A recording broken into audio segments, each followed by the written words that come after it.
I buried my son alone, 8 years old. His name was Ethan. And the day we lowered him into the ground, my parents were 40 miles away, drinking champagne at my sister's engagement party. Not one of them came. I stood in the rain with my husband, just us, saying goodbye to a little boy who deserved the whole world. 3 weeks later, my mother called. She didn't say sorry. She didn't ask how I was holding up.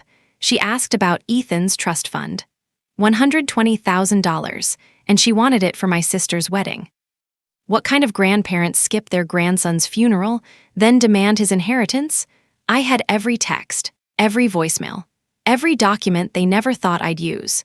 Before I tell you how this ends, drop where you're watching from and what time it is, and hit subscribe. You'll want to stay for the receipts, but first, let me take you back to where this family really shattered. Growing up, I was always second place. My sister Meredith got the car, I got the bus pass. Meredith got her college paid for. I worked 2 jobs and took night classes. When she got engaged the first time, my parents gave her $15,000 for a venue deposit. When I got married, they gave me a lecture about financial responsibility. That was my childhood, one long lesson in who mattered more. Then I met David. We built a quiet life, and when Ethan came along, everything changed. He was born with a heart condition. Doctors gave us timelines. We ignored them. Ethan fought every single day, and so did we. David's grandmother passed when Ethan was 3. She left behind a trust. $120,000, specifically for Ethan's care and education. I was named sole trustee. The paperwork was airtight, notarized, witnessed, locked in our fireproof safe. For 5 more years, Ethan lived, laughed, loved dinosaurs and pancakes and thunderstorms, and then he didn't. He passed in his sleep, peaceful, surrounded by us. The trust stayed. We hadn't touched it. According to the documents, it was now earmarked for Ethan's legacy. After years of being called dramatic, I'd learned to save everything. Every email, every promise, every denial. I thought losing Ethan was the worst thing my family could do to me. I was wrong. 3 weeks after the funeral, I was still in a fog. Some days I couldn't get out of bed. Other days I just stared at Ethan's room. His dinosaur blanket was still on the chair. Then my mother called.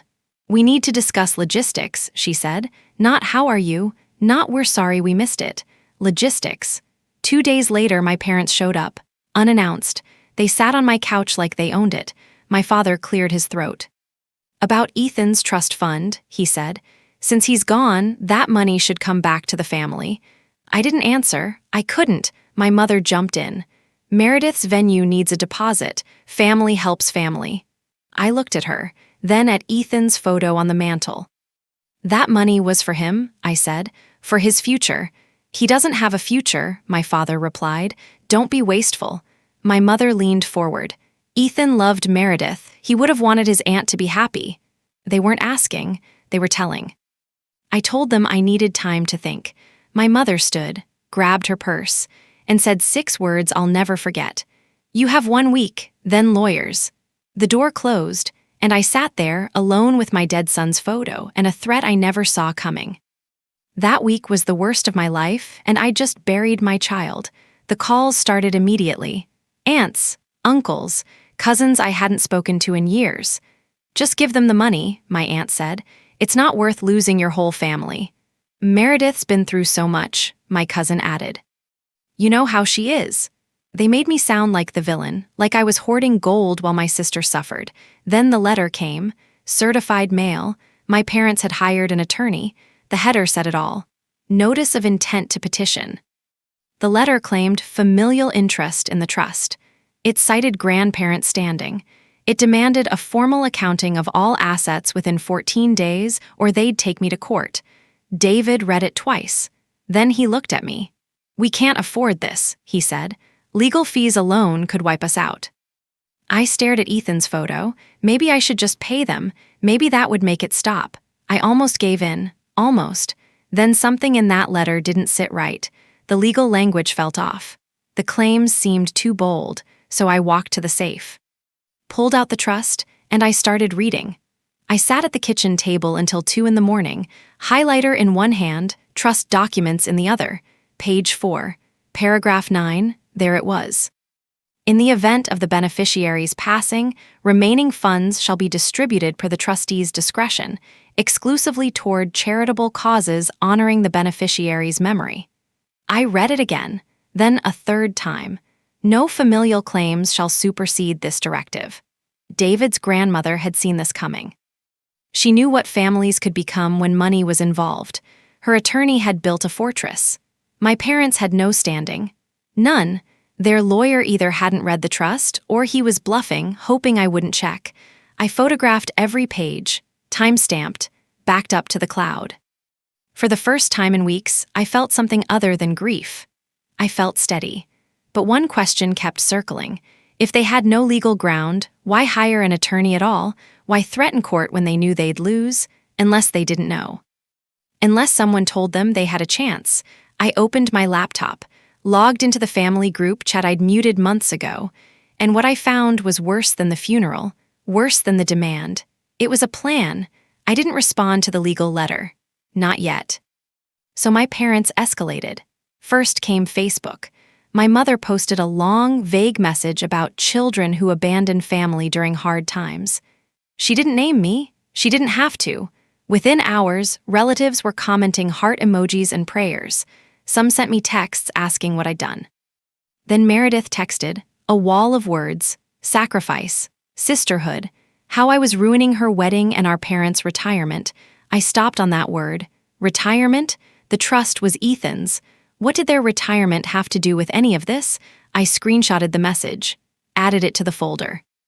Then my father left a voicemail. If you don't hand over that money, you will never see us again, and we'll make sure everyone knows exactly what kind of daughter you really are. His voice was calm, almost rehearsed. David wanted to block them all. I understood why. But I needed to know the real reason for this desperation. A wedding deposit didn't explain this level of pressure. So I reached out to the only family member who'd stayed quiet, my cousin Brianna, and she sent me something that changed everything. Brianna's message was short. You need to see this, I'm so sorry. She'd screenshotted a private group chat, one I was never added to, 47 messages between my parents and Meredith. The subject line made my stomach turn. Trust fund strategy. I scrolled through. Meredith wrote, once we get Ethan's trust, Mom and Dad pay off the reverse mortgage and we're clear. My mother replied, she won't fight, she never does. My father added, tell your fiancé's family we're matching their contribution. $60,000 each side, we'll figure the rest out after.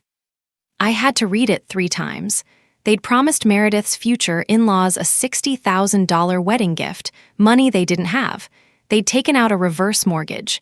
They were drowning in debt. And Ethan's trust was their bailout plan. My mother's words echoed in my head. She never does. She was right, I never fought back. Not when they forgot my birthday. Not when they skipped my graduation. Not when they chose Meredith's party over my son's funeral. But she was about to learn something new about me.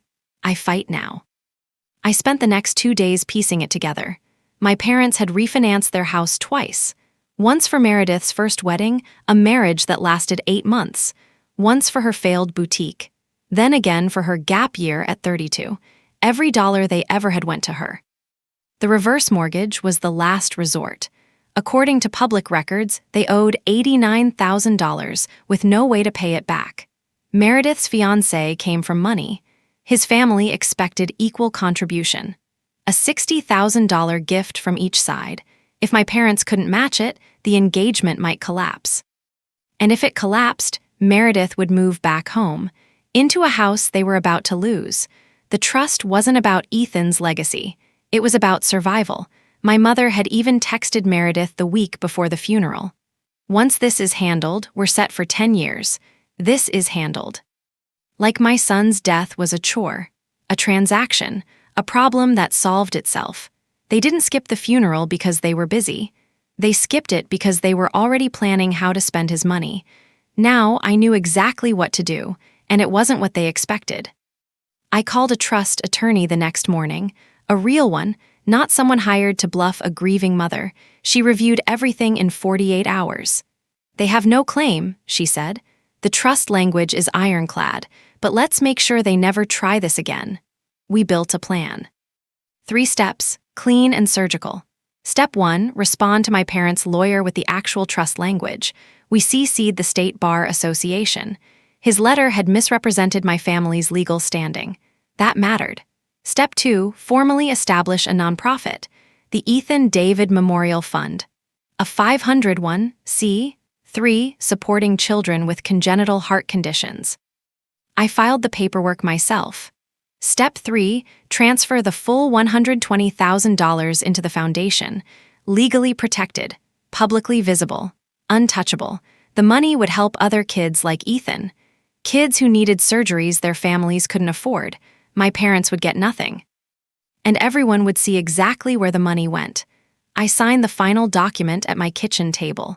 Same spot where I'd found the first receipt. My hand didn't shake. The hearing was scheduled for Thursday. My parents still thought they were winning. They had no idea what was coming. Thursday morning, probate court, room 4B. My parents walked in like they owned the building. My mother wore a new dress. My father shook hands with their attorney like they'd already won. Meredith wasn't there. Apparently she had a dress fitting. The judge called us to order. Their lawyer went first. He talked about familial equity, grandparent grief, the importance of keeping assets within the family during difficult times. The judge listened, took notes, then looked at my attorney. She stood slowly. Your Honor, I'd like to submit Exhibit A. The trust document appeared on the courtroom screen. Article 4, Section 9, highlighted in yellow. No familial claims shall supersede this directive. Their attorney's face went pale. He hadn't read it. Exhibit B, my attorney continued. The foundation incorporation documents filled the screen. The Ethan David Memorial Fund. Tax-exempt status approved. $120,000 in seed funding, legally transferred, legally protected. The funds are no longer in the trust, she said. They belong to a registered nonprofit serving children with heart conditions. My mother whispered something to my father. He shook his head.